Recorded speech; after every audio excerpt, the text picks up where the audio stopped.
حضرات، زندگی میں مجھ سے اور آپ سے جو خیر کے کام مطلوب ہیں ان میں سے ایک بہت بڑا خیر کا کام یہ ہے کہ ہم زندگی میں ضرورت مندوں کے کام آئیں۔ ہم جہاں بھی جیتے ہیں، جس محلے میں، جس بستی میں،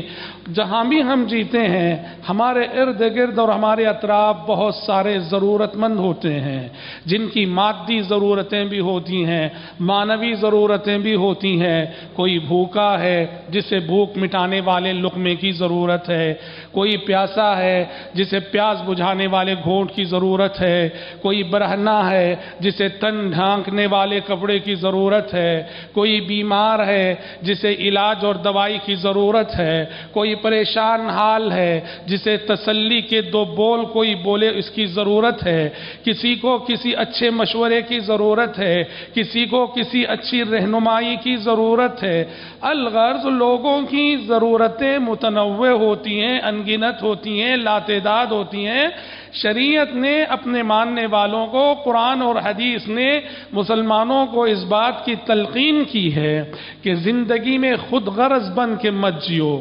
میں اور میری ضرورت اور بس، میں اور میرے بیوی بچے اور بس،